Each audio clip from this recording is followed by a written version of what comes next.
bien. Alors, Président, on va vous faire lire le synthé. Marius, est-ce qu'on peut lire l'intitulé de notre thème d'aujourd'hui? Très bien. Cameroun, le charter de la déstabilisation occidentale pose ses valises dans le pays. Comment est-ce qu'on peut expliquer tout ce qui arrive à ce pays ces dernières années? On sait qu'on part de très loin. Et avant votre arrivée, je rappelais d'ailleurs la question Bakassi avec le voisin nigérian qui a été bien résolu, bien sûr. Et pendant qu'on savourait tout cela, à l'extrême nord du pays, on entre dans une guerre contre Boko Haram, une guerre qui n'était pas la nôtre, bien sûr, si l'on s'en tient à la version officielle de ce qui est là. Et puis aujourd'hui, un autre front qui s'ouvre dans le nord-ouest et sud-ouest du Cameroun. Finalement, l'actualité est très brûlante. Comment est-ce qu'on explique ça? Je veux dire, comment est-ce que vous pouvez expliquer ça? J'avais dans plusieurs paramètres dans ces de vieilles éditions de Afrique Média dit que le Cameroun est le centre métropolitain des envies et des intérêts. Et aujourd'hui, il y a une médiation qui s'est installée entre le pôle nord et le pôle sud.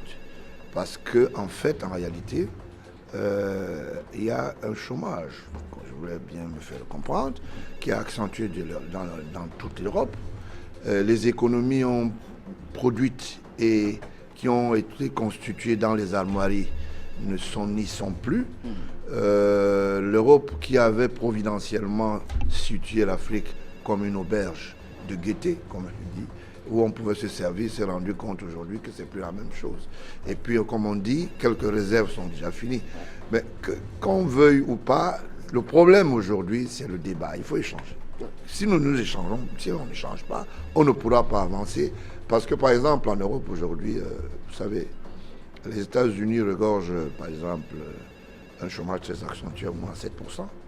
Vous savez, dans les 7%, le monde estudiantin aujourd'hui aux États-Unis est appelé au travail. Et cette confusion promeut, en ce qui concerne l'économie, des émeutes, en ce qui est une vision assez, je voulais dire, obsolète. En France, vous pouvez savoir que il y a une politique de mesure et de rapt, ça veut dire que d'occupation scientifique, mais de mendicité publique aussi. Parce qu'il faut le dire, et je peux le dire, parce que la France se constitue comme le plus grand mendiant dans ses colonies. La France ne possède rien à tout. Et certains chefs d'État, je ne veux pas les citer tous, se sont mis dans la galette pour dire, comme ce pochoir de la colonisation française a mis le tamis sur nous, nous pouvons être ce qu'on appelle leurs représentants. Aujourd'hui, même ces chefs d'État ne peuvent plus, non plus pignon sur rue. La preuve en est que le débat est devenu public. On ne peut plus omettre. Que vous vouliez ou pas, ça a été dit ici il y a longtemps, et aujourd'hui le temps nous a donné raison. Et à cela, ils devraient s'adapter à la nouvelle mondialisation. Ça veut dire qu'un pari gagnant-gagnant entre les parties, l'Europe et la Grande Afrique, et un pari de la sauvegarde des intérêts, par exemple, d'humanisation, parce qu'il y a 4 sur 5 ONG aujourd'hui qui font dans ce qu'on appelle le transfert de la manipulation politique en Afrique. Et ceux-là sont alimentés par des sphères politiques européennes qui ne peuvent pas aujourd'hui se dédire. Parce que l'argent sale, par exemple, circule. Quand vous voyez dans un pays comme le Cameroun, on peut armer des jeunes qui vont de 13 ans à 21 ans ou maximum à 25 ans. Et dans cette beurrerie, on trouve un certain nombre d'officiers locaux, dont je ne veux pas citer, je le cite d'ailleurs partout. Aujourd'hui, cette bergerie est reconnue. Parce que ces enfants ne savent pas ce qu'ils font. On ne peut pas casser le Cameroun et recommencer. Et personne ne peut diviser le Cameroun. Je suis de ceux qui pensent qu'il y a un débat. Ce débat est un débat de développement. Nous avons le Cameroun, que j'appelle le Cameroun du triangle à 5 coins, dans 5 étoiles. Il faut faire attention. Tout ce qu'on engage aujourd'hui, c'est à la perte africaine. Et le Cameroun n'est pas le seul modèle. Quand vous voyez un jeune comme Touadéra, qui est le président centrafricain, qui est le Magnon français, qui est un jeune qui travaille pour la France, c'est pas normal. Et je voulais interpeller M. Biya en tant qu'entité additionnelle politique. qu'il interpelle cela, parce que c'est quand même lui qui est quand même le doyen africain aujourd'hui. Que les gens cessent de croire que cette manipulation nous fait peur. Et ça fait que nous ne pouvons pas continuer à fonctionner de cette manière. Le jeune Tudela qui est arrivé là, et l'Africain même dans nos universitaires ici à Douala et tout, travaille pour la France. Ça ne se comptable pas. Allez, et c'est encouragé. Voilà un certain nombre de personnes. On va y revenir. Je voudrais quand même, Président Bangoula, qu'on essaye d'insister sur la crise actuelle au Cameroun. La crise actuelle, j'y arrivais. J'ai illustré seulement. Hein. J'ai illustré simplement. Alors, vous comprenez? Est-ce que les causes de cette crise ne seraient pas l'incompétence de la classe dirigeante camerounaise? Je pense que c'est un problème, c'est un complot ourdi contre un seul individu dont le Cameroun n'appartient pas. Le Cameroun n'appartient pas à M. Biya. C'est un complot.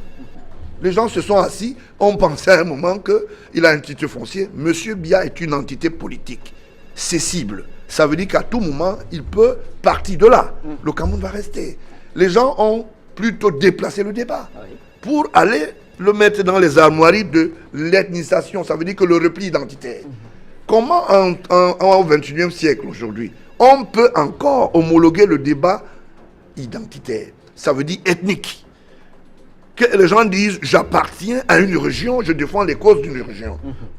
Vous comprenez? Ceux dont on envoie sur le terrain n'ont pas les solutions. Je le dis. Que vous vouliez ou pas, je suis resté ferme. Est-ce que vous pouvez être plus précis? Quand vous dites ceux qu'on envoie sur le terrain... Ceux dont on envoie, que ce soit le Premier ministre, il n'a pas la solution. C'est le gars qui ne connaît pas les difficultés qu'il y a quand on spolie les biens de l'État ou bien les biens publics. Vous ne pouvez pas encourager de la lapidation et au même moment, vous manipulez la population et c'est vous qui avez la solution. Monsieur Biya, vous allez dire que pourquoi il ne choisit pas d'autres?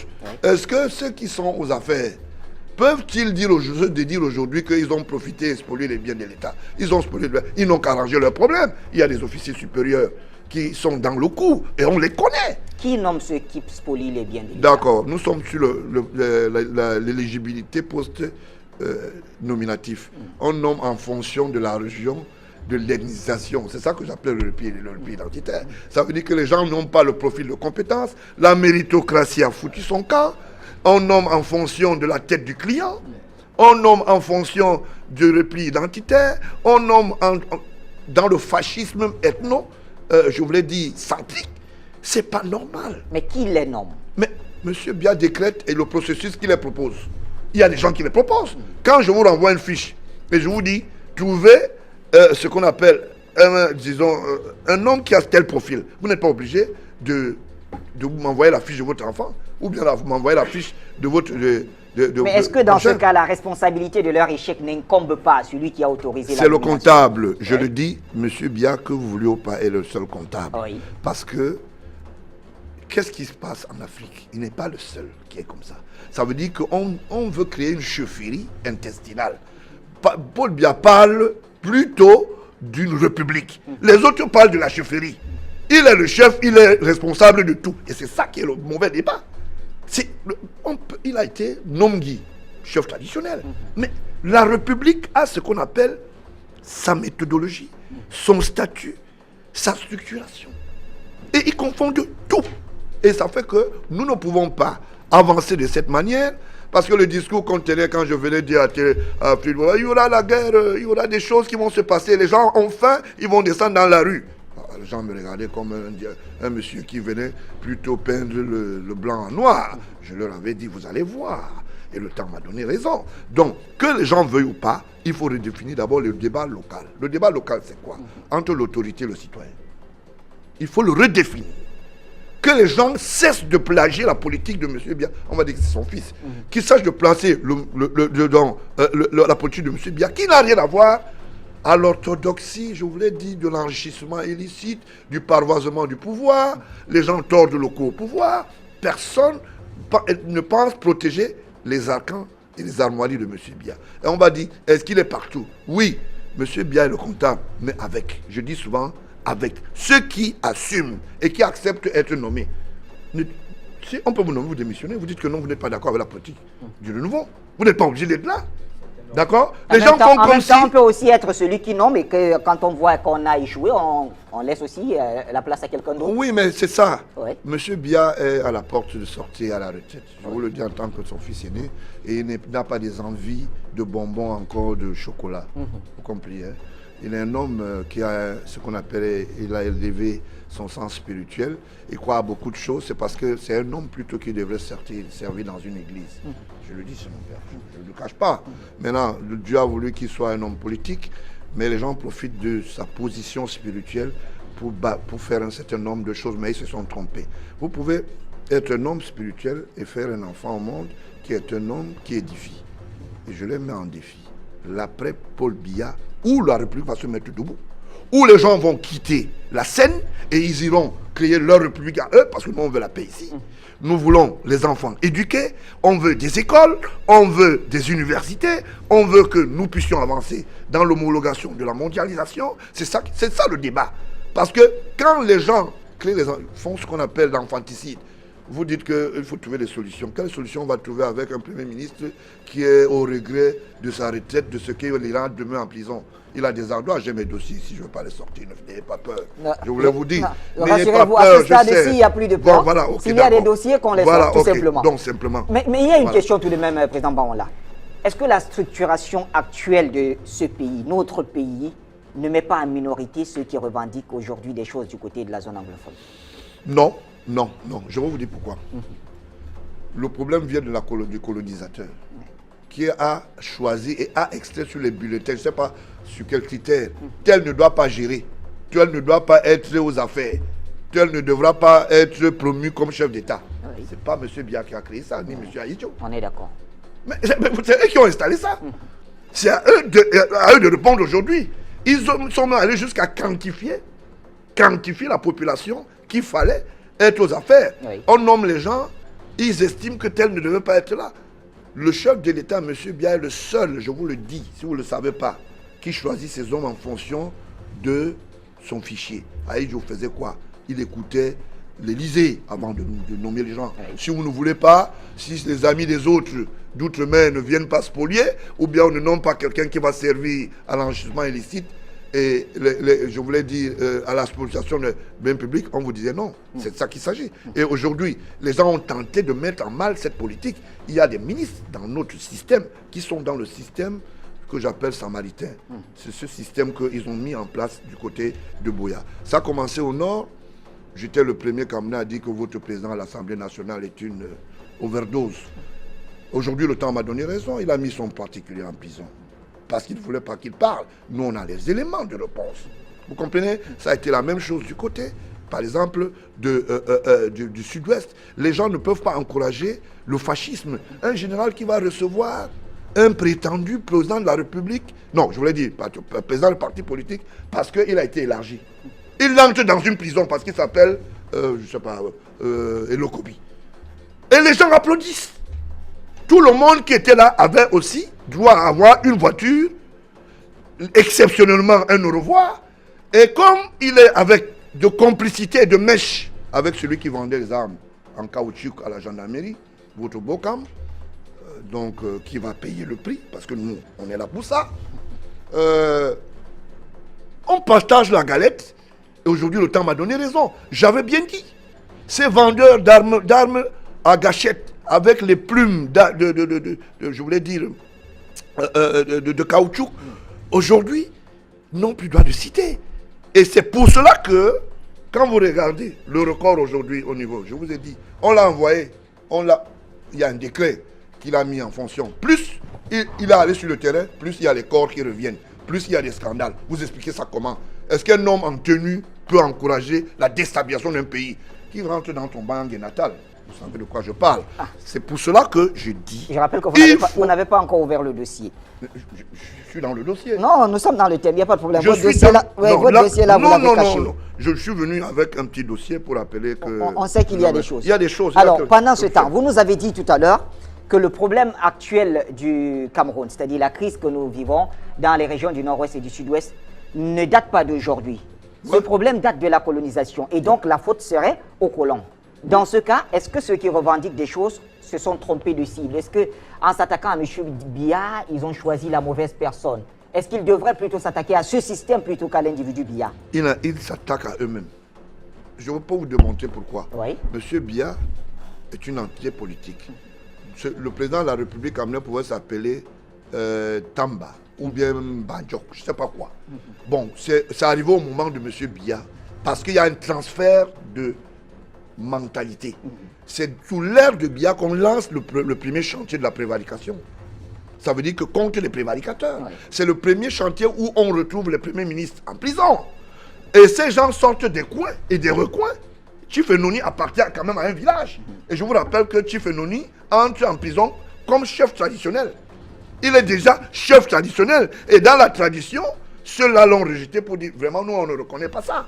Vous comprenez? Il y a plein comme ça qui sont en prison. Quand vous regardez par exemple le ministre Abba qui est en prison, oui. C'est un chef traditionnel dans son village. C'est la même chose pour l'Angana. Donc, que vous vouliez ou pas, le problème ici, pour résoudre ce problème, c'est de dire à ces jeunes, quittez la rue, trouvez-vous un collectif des porte-paroles, venez vers le débat, et ce débat va être un débat de prospérité. Oui. Maintenant, à monsieur Paul Biya, président de la République, chef de l'État, de chercher à mettre les jeunes avec des jeunes sur une table, la classe vieillissante avec la classe vieillissante, parce que le commun de mortel d'hier, seule la génération peut interpeller la génération. Beaucoup, en politique, il faut tenir compte de la génération. Si vous ne tenez pas compte de la génération, le dialogue devient sourd. Parce que quand un monsieur se présente, il a sa 70aine d'années, et il vient parler à un monsieur qui a 18 ans, et qui pense qu'il a eu son bac, il était vraiment brillant, et il le regarde, et il lui dit, mais monsieur, vous pensez que c'est parce que moi je ne mérite pas? Et tout de suite, il y a ce qu'on appelle une lutte de clivage, un conflit intergénérationnel. Il faut créer des chambres d'homologation. Les jeunes et cette parité avec la classe vieillissante, on va discuter. On voit des gens qui, vous allez avec 14 véhicules, vous entrez dans un coin là où quelqu'un n'a pas à manger. Il n'a pas eu un comprimé de Nivaquine depuis 20 ans. Et quand ça arrive, c'est déjà périmé.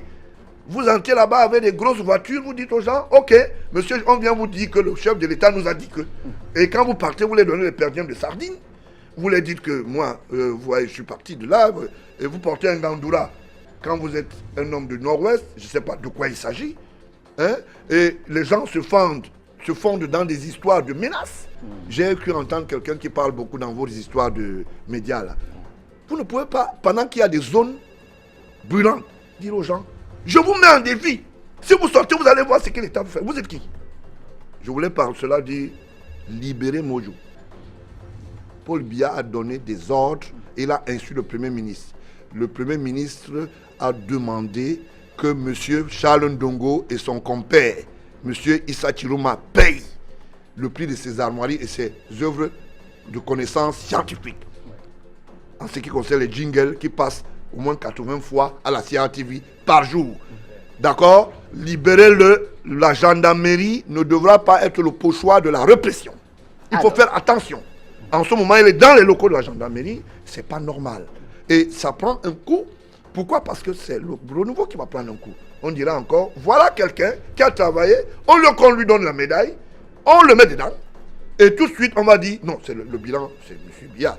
Libérez-le. C'est la moindre des choses. Maintenant, si vous trouvez qu'il est poursuivable en pratique de sorcellerie, moi je connais des gens qui vont faire les masalachi dans leur, excusez-moi du langage, les mosquées dans leur ministère, en l'occurrence le ministre de la Communication. Vous aussi, moi je me constitue en tant que président du Parti républicain, je vais vous poursuivre pour pratique de sorcellerie au sein de l'édifice. Je voudrais qu'on soit d'accord sur je voudrais qu'on soit d'accord sur quelque chose, c'est que le président Baon l'a dit et engage le président Baon là, ok? Je voulais dire. Très bien.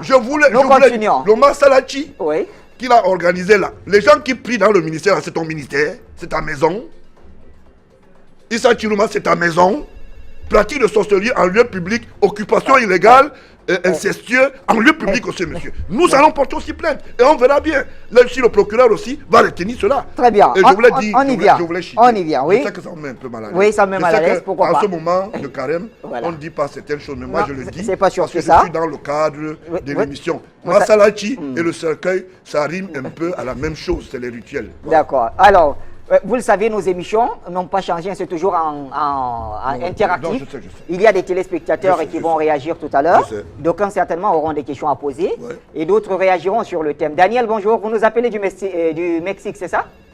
Ah, Daniel de France. D'accord. Oui, bonjour Bachir. Je suis ravi d'avoir cette chance de téléphoner aujourd'hui parce que M. Bangaola, c'est quelqu'un que je suis beaucoup depuis longtemps. Et j'aimerais demander à M. Bangaola, j'aimerais bien vous rencontrer parce que moi, j'ai créé une association qui s'appelle J'aime à Douala et nous, on vide les rigoles de Douala. On a commencé à vider les rigoles et on a du mal à trouver des soutiens, même au niveau de la délégation. Donc j'espère que je pourrai vous rencontrer pour que vous nous soutenez. Actuellement, nous sommes dans le secteur de Bali et Bunapiso. Vous allez certainement voir des gars qui vivent les rigoles là-bas. Donc j'espère vous rencontrer et j'espère que par après-midi, je pourrai avoir vos coordonnées. Donc voilà.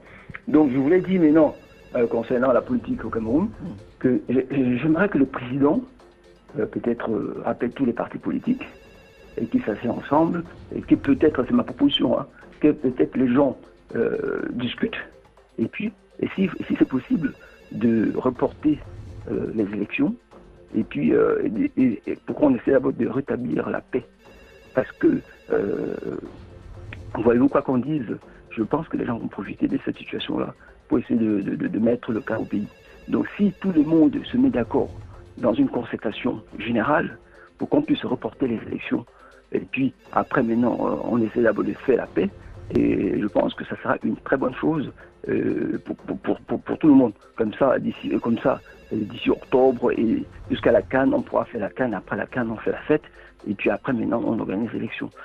C'était ma proposition. Comme c'est le fils du président, je pense que lui peut transmettre ce message. Merci beaucoup. À bientôt. Merci pour cet appel. Alors, Président Bangaola, vous répondez peut-être à notre téléspectateur qui s'inquiète. Le président de la République, en tant qu'institution publique, a saisi les Nations Unies et il y a un poste d'observation qui est même installé sur disons, je voulais dire, sur le terrain fossile où il y a les hostilités en ce moment parce que c'est un homme ouvert pour le débat. Le secrétaire général des Nations Unies a donné un accord de principe et ceux-là sont dans nos murs. Il y a même des observateurs sous sein privé qui observent et je voulais remercier aussi le côté sérieux des Américains qui nous ont donné ce qu'on appelle une méthodologie d'approche. Parce que le chef de l'État ne dort pas sur son laurier. Je vous dis pourquoi. Vous savez, quand je tape, je vous dis aussi ce qui est bon de l'autre côté parce qu'il faut être quelqu'un de sceptique. Vous savez, mais le président Trump est en direct avec le chef de l'État. Parce que les gens font la grande gueule au quartier là, ils savent pas ce qui se passe. Il y a la confidentialité du portefeuille d'un chef d'État. Il y a ce qu'on appelle le portefeuille public d'un chef de l'État. Les États-Unis entretiennent des très bons rapports diplomatiques qu'ils ont trouvés entre Aïdjo et Biya. Ça veut dire quoi? Ça veut dire qu'aujourd'hui, que vous voulez ou pas, il y a le côté intérêt, mais il y a le côté diplomatique. Ça ne souffre d'aucune contestation. Et c'est un rapport qui leur permet quand même de demander au chef de l'État de prendre congé. Merci de le dire, mais il n'a jamais dit. Je vais vous dire quelque chose qui va vous surprendre. Dites-le. Je suis très proche de l'ambassadeur. Oui. Donc on veut créer ce qu'on appelle une boulimie. J'ai cru entendre qu'il y a un certain nombre de professeurs, entre guillemets, on va aller vérifier leur diplôme scientifique, qui sont auprès du chef de l'État, comme conseiller. Je ne parle pas de conseiller, conseiller avec T. Voilà, à T à la fin, je sais pourquoi. Qui ont perdu le nord, qui sont devenus des publicistes à travers des réseaux de communication, qui estiment que quand un diplomate, fût-il américain ou français ou quoi que ce soit, qui va rencontrer le chef d'État, ils ont parlé pendant plus d'1 heure et au sorti de là, il a donné un avis. Quand tu dis à quelqu'un, Monsieur Bangaola, j'estime que vous avez été président, vous êtes président du Parti républicain, il faut penser à céder, ou bien vous pouvez en parler déjà pour penser à votre successeur. Qu'est-ce qui est mauvais là-dedans? Qu'est-ce qui est mauvais là-dedans? Je n'entends pas les gens dire que Paul Biya a fait servir par son secrétariat général de la présidence une demande d'explication à ce professorat. Monsieur Bangaola, laissez-moi parler. Est-ce que vous ne trouvez pas qu'il y a quand même une drôle de coïncidence entre la déclaration de l'ambassadeur et le contexte actuel où beaucoup de voix sont en train de s'élever pour demander le départ de monsieur Biya? Les problèmes Vous du êtes un homme Cameroun n'ont politique. pas commencé pendant que celui-ci, quand Cook était là, il y avait des problèmes. La pluralité disons que des partis politiques. Mais le multipartisme, il y avait des problèmes. Oui. Il y a eu des descentes dans la rue, il y a eu des violences. Mais les gens se sont mis en ordre. Donc, mais pourquoi est-ce que les gens estiment que une interpellation, qui est une interpellation qui entre dans la dialectique corporative de la diplomatie, est une mauvaise chose? Il a dit, est-ce qu'il a demandé à M. Biya que partir? Il lui fait une suggestion. Il faut penser à partir. Et M. Biya... Il faut penser à partir. Pourquoi vous ne dites pas ce que M. Biya, qu'est-ce que Paul Biya lui a dit? Vous nous le dites? Ça veut dire qu'on n'a pas la bonne information.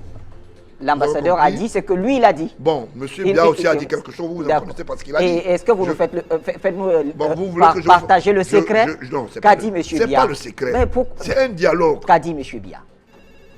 Qu'a dit M. Biya? Biya dit j'estime et j'ai compris, je prends des langues. Voilà ce qu'il a dit. Tout aussi diplomatique. Oui, ouais, je prends des mais langues. on le sait très diplomate, M. Biya. Mais c'est pour cela que quand les gens échangent, vous ne pouvez pas interpréter ce qu'ils disent. Ils sont maîtres de leurs paroles. Ils peuvent à tout moment dire, voici ce... Il a été interpellé par le ministre des Relations extérieures qui a confondu les échanges diplomatiques à une instruction. Est-ce qu'on instruit un diplomate? Vous n'êtes pas comme ça. Il y a un cahier de charge, on n'instruit pas un diplomate. Comme M. Mbela, qui est propriétaire de beaucoup d'immeubles du côté de l'Europe, je sais que j'ai cherché des gens, a un peu échangé. Peut-être elle a été instruite pour être là-dedans. Mais Mme Alima témoigne de cela. Elle était d'abord questeur à Bangui. Elle a travaillé. Ça vous gêne? Non, mais que voilà. On vous écoute. Si ça vous gêne, vous me dites. Allez-y, on vous écoute. Elle a été questeur à Bangui. Après, elle a rejoint de l'autre côté. Elle a été questeur toujours. Mais apparemment, l'argent se baladait. Et de l'autre côté, il a même mis l'enfant de cette femme qui travaille dans cette ambassade en zone 2 à la taille 3. Et ils se sont retrouvés même au tribunal. C'est des choses que M. Mbela ne peut pas nous dire. Et lui qui dit aujourd'hui qu'il aime beaucoup Paul Biya, je mets encore les virgules et les guillemets. On n'est pas très surpris. Mais M. Baonla, tel que fonctionne cette République, on sait que M. Bella ne peut pas se permettre de convoquer l'ambassadeur de manière... Qui vous a dit que... Dans cette République, on le sait, tout le monde parle au nom du président de la République, M. Baonla. Tout le monde parle au nom du président de la République. Non, tout le monde se constitue. Il y a des porte-paroles qui sont dans ce pays qui disent, Paul Biya m'a dit que le soir, on lui dit tu n'as rien. Apporte la preuve, il n'a pas la preuve. Et on dit ça tous les jours. Il y a des gens qui conditionnent les citoyens en leur disant, je vous dis que demain matin, le président de la République passera à Douala et quand il n'arrive pas, il vous dit que... mais à un tel niveau de la diplomatie, est-ce que vous pensez que le ministre va se permettre de convoquer? Non, il n'a pas appelé, il n'a pas appelé, je dis il a été instruit. Mais dans les échanges, ce n'était pas soft, c'était comme quelqu'un qui dit, mon patron t'a dit que... Mais attends, ce n'est pas de ça qu'il s'agit. Pourquoi, quand le président Paul Biya a servi aussi une demande d'explication à son conseiller, je n'entends aucun média parler de ça. Tout le monde fait... Lequel conseiller? Vous n'êtes pas au courant. C'est moi qui le dis. Donc, ok. Il y a un monsieur qui est professeur là-bas. Et il a beaucoup de doctorats. D'accord. Voilà.